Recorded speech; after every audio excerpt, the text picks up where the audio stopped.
أم حارثة صحابية، ابنها حارثة أصيب في معركة أو في غزوة بدر، جاء سهم طائش كذا ومات، استشهد رضي الله عنه. الصحابة بعضهم قال مات شهيد، وبعضهم قال لا، لأن هذا سهم ما هم من العدو، جاي بالغلط يعني.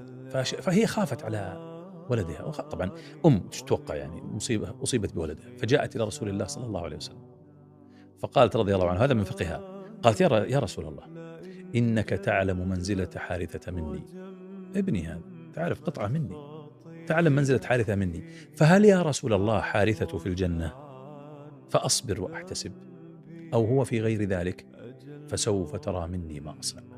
يعني قصدها إذا هو في الجنة خفت عليه المصيبة، أولا لأنه بيكون هو في الجنة في حال أحسن من حاله، والثانية وهذا اللي تقصدها هي، إني لي أمل ألتقي معه في الجنة، ولا لا؟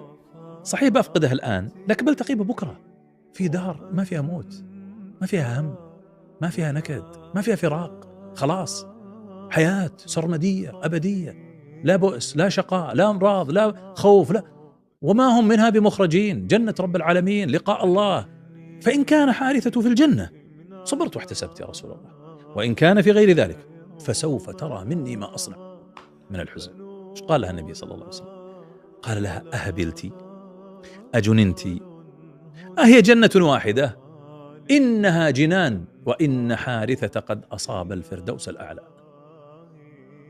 يا الله، تخيل هذا الكلام ينزل على قلب أمه، الفردوس الأعلى اللي هي VIP حق الجنة يعني أعلى شيء.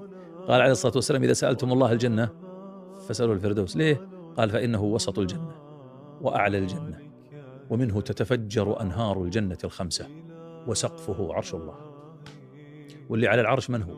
الله، يعني هذول أقرب ناس لله.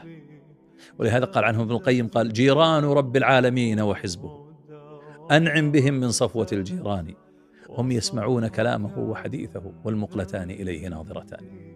فهم قريبون من الله وقربهم الله لأنهم أهل للتقريب. ولهذا الله عز وجل يقول والسابقون السابقون إيش؟ أولئك المقربون.